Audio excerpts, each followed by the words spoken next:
मौसीकी की दुनिया के एक ऐसे फनकार, गायकी जिनकी आदत रही और इबादत भी। सात सुरों में ढलकर जिनकी आवाज संगीत प्रेमियों के दिलों में उतरती रही, तो नई नई आवाजों से बाजीगरी इनकी पहचान बन गया। मिमिक्री के उस मास्टर ने नकल तो बॉलीवुड के कई सितारों की लेकिन पहचान बनी सदी के महानायक अमिताभ बच्चन की आवाज से। मेरी मखना मेरी सोनिए चनबलिए। अनसुनी कहानियों के सफर में आज बात मशहूर बॉलीवुड प्लेबैक सिंगर और मिमिक्री आर्टिस्ट सुदेश भोसले की, जिनके गाए गाने आज भी हो या फिर अपनी दमदार आवाज के सहारे लोगों के मनोरंजन की। सुदेश भोसले का हर अंदाज लाजवाब है। तुम आती हो न मौत आती है, पर जोरा भाई बहुत अच्छा रोती है। सुर और संगीत सुदेश भोसले को विरासत में मिली। सुदेश का जन्म महाराष्ट्र के ऐसे परिवार में हुआ जिनका नाता गीत संगीत से था। नानी मशहूर क्लासिकल सिंगर थी तो माँ सुमन भोसले जानी मानी गायिका। म्यूजिक घर में था मेरी मम्मी सुमन भोसले सिंगर थी। मेरी नानी बहुत प्रसिद्ध क्लासिकल गायिका थी, दुर्गाबाई शिरोडकर, आगरा घराने की। तो बचपन से ही मतलब कान पर हमेशा 24 घंटे संगीत रहता था, प्योर क्लासिकल म्यूज़िक। लेकिन मैं ज़्यादातर आकर्षित था बॉलीवुड म्यूज़िक की तरफ। रफ़ी साहब, किशोर दा, लता जी, आशा जी।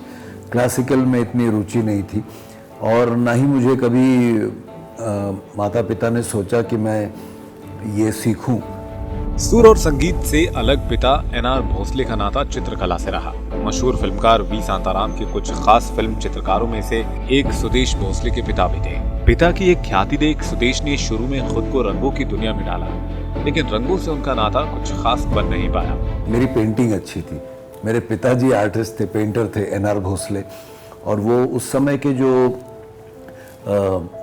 पोस्टर्स बनते थे, जैसे अभी तो डिजिटल वो होता है सारा, उसमें हैंड पेंटेड जो बैनर्स बनते थे वो पेंट करते थे। और मेरे पिताजी ने जैसे उस वक्त के वी शांताराम साहब के साथ उनकी जितनी फिल्में थी, झनक झनक, पायलबाजी वगैरह, फिर मुग़ल आज़म, राजश्री प्रोडक्शंस की दोस्ती वगैरह, फिर दादा कौन की सारी मूवीज़, तो वो पिताजी उनके पोस्टर्स करते थे। और मैं 14 साल की उम्र से उनके साथ पेंटिंग करता था, उनको असिस्ट करता था। 70 के दशक में सुदेश ने प्रेमनगर, जूली, स्वयंवर, स्वर्ग नर्क फिल्मों के कई पोस्टर पिता को असिस्ट करते हुए बनाए। तब घर वालों को भी लगा कि सुदेश पिता के पद चिन्हों पर चलकर खानदानी काम को आगे बढ़ाएंगे, लेकिन ऐसा हुआ नहीं। तकदीर ने सुदेश के लिए कुछ और ही सोच रखा था। मेरे हाथ के कुछ बैनर्स लगे हैं मुंबई में जब मैं सिर्फ 14 इयर्स का था। प्रेमनगर, फिर जूली, स्वयंवर, स्वर्ग नर्क, काफ़ी फिल्में मैंने पिताजी के साथ असिस्ट करता था। मैंने भी यही सोचा था कि मैं भी पेंटर ही बनूंगा, क्योंकि मेरी पेंटिंग बहुत अच्छी थी। मेरे पोर्ट्रेट्स, लैंडस्केप्स मैं बहुत करता था। वर्ली में हमारा बहुत बड़ा स्टूडियो था। सुदेश के घर का माहौल संगीतमय था, लेकिन तराने सिर्फ क्लासिकल गीतों में गूंजते। फिल्मी गानों पर घर में सख्त मनाही थी, लेकिन सुदेश का मन फिल्मी गानों में रमा रहता। घर में चोरी छिपे फिल्मी गीतों को गुनगुनाने वाले सुदेश उस समय किशोर कुमार, मोहम्मद रफी के गानों को गाकर अपनी आवाज तराशते। घर का बाथरूम तब उनके रियाज का महफूज ठिकाना बनता।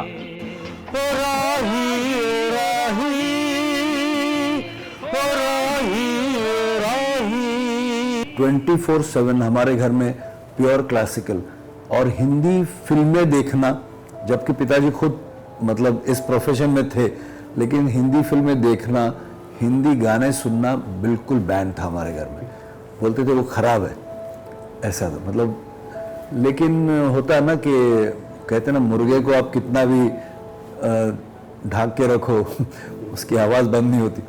तो मैं चुपके से, जब पिताजी नहीं होते घर पे थे, तो मैं अपने हिंदी गाने, बिना का गीतमाला, रेडियो सिलोन ये सुनता था।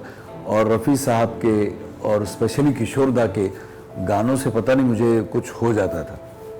और मुझे मालूम नहीं था म्यूज़िक क्या है, संगीत क्या है, सुर क्या है, लेकिन मैं बाथरूम में जब भी जाता था ज़ोर ज़ोर से चिल्ला के गाता था। अब ये मेरा चिल्लाना मेरे पड़ोसियों ने सुना, और वो एक अंकल थे हमारे, तो उन्होंने कहा यार, और वो LLB की एग्ज़ाम्स की तैयारी कर रहे थे, तो बोले ये क्या है यार, भोसले का बेटा चिल्ला रहता है, इसको कहीं काम पे लगाओ। तो फिर इसी तरह शुरुआत हुई।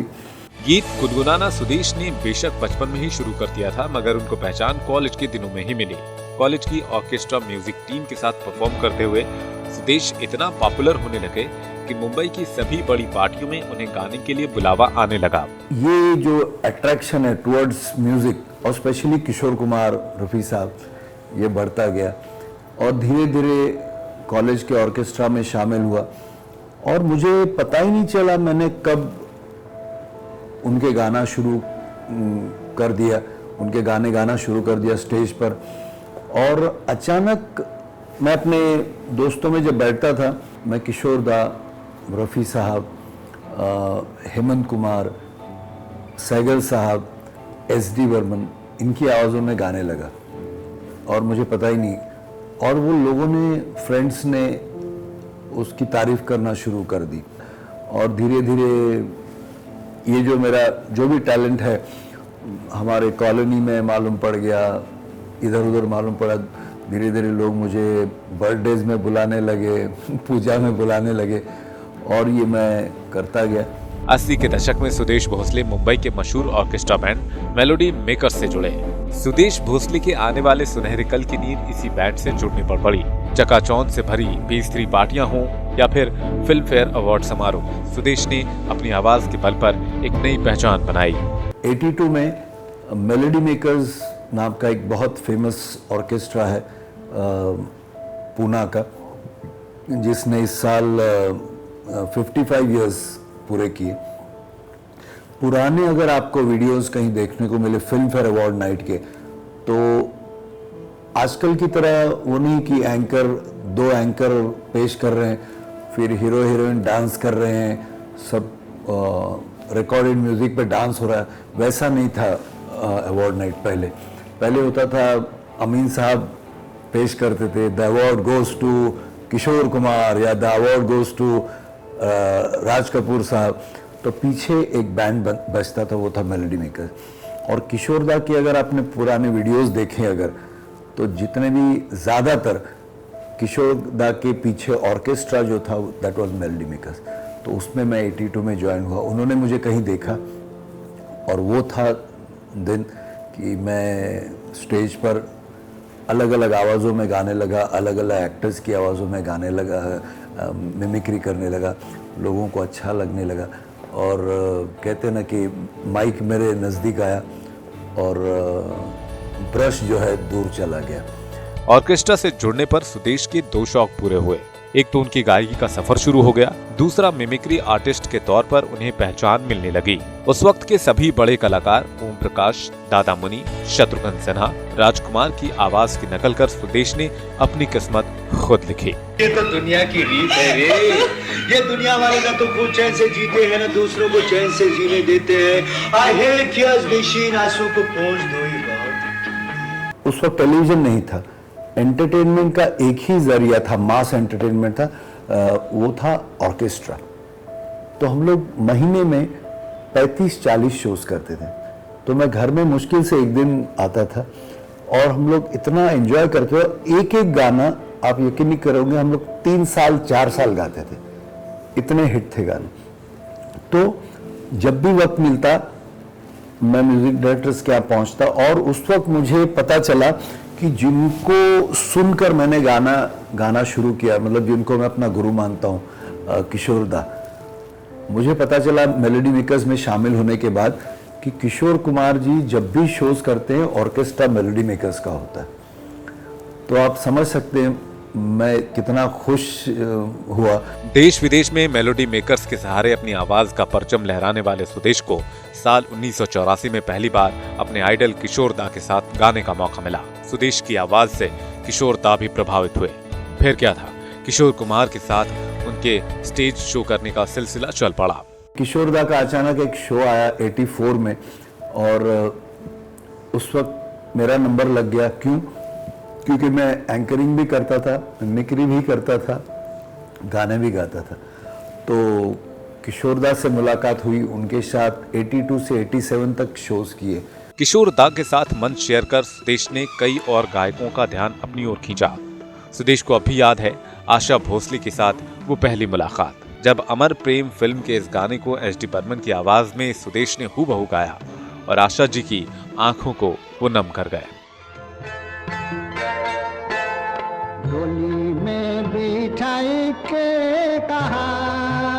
तो ये गाना जब गाया मैंने, तो आशा जी को मैंने देखा गाना गाने के बाद, तो उन्होंने अपने दोनों हाथ इस चेहरे पे रखे थे, अपना चेहरा ढांक लिया था। तो मुझे लगा कि मैंने कुछ गोल मार दिया कुछ, तो मैं बहुत घबरा गया। तो गाना जब खत्म हुआ तो उन्होंने जब हाथ हटाए तो दोनों आंखों से आंसू बह रहे थे उनके।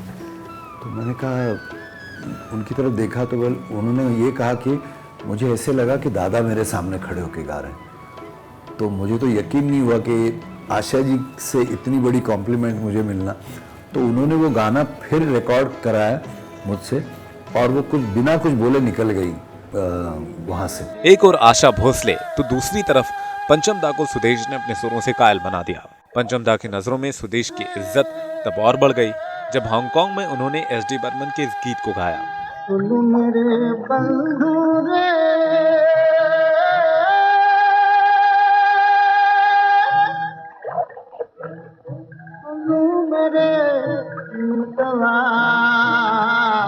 एस.डी. बर्मन साहब का सुन मेरे बंधु गाया तो वही हुआ। पंचम दा दौड़ कर विंग में से आए और बिल्कुल गले लगाया मुझे और बहुत इमोशनल हो गए। और वो गाना उनको इतना अच्छा लगा था, पता नहीं, और मेरी परफॉर्मेंस। तो वहाँ से वापस जब आए हम इंडिया तो उन्होंने मुझे पहला ब्रेक दिया 86 में। सुदेश की आवाज से पंचम दा इतने प्रभावित हुए कि फिल्म ज़लज़ला में उन्हें गाने का मौका दे दिया। आई रे आई होली आई, ओ होली आई रे आई होली आई। स्ट्रगल कहें या क्या, मैं प्लेबैक सिंगर बन गया था और वो भी पंचम दा की वजह से और आशा जी की वजह से। और इसी तरह मेरा फिर शोज़ का सिलसिला और किशोर दा के साथ शोज़, उस समय के जितने टॉप स्टार्स थे, आशा जी, फिर लता जी के साथ काफ़ी शोज़ किए मैंने। सुदेश का सिंगिंग सफर शुरू हो चुका था। एक के बाद एक कई हिट फिल्मों में उन्हें गाने के मौके मिलते रहे। कई दूसरे गायकों की आवाज में गाने की क्वालिटी ने उनकी गायकी के सफर को और आगे बढ़ाया। किशोर कुमार के निधन के बाद न जाने कितने ही गीतों को इन्होंने किशोर कुमार की आवाज में गाया, जिसमें खास सहयोग बबीता का रहा। किशोर दा जब 87 में गुजरे तब मुझे बपीदा ने उनके जो बचे हुए गाने थे ज़्यादातर वो मुझसे गवाए। और फिर राजेश रोशन साहब, लक्ष्मीकांत प्यारेलाल जी, कल्याण जी आनंद जी, इन्होंने मुझे गवाया। तो मतलब मेरा जो सफ़र है मैं उसको स्ट्रगल बिल्कुल कहूँगा नहीं।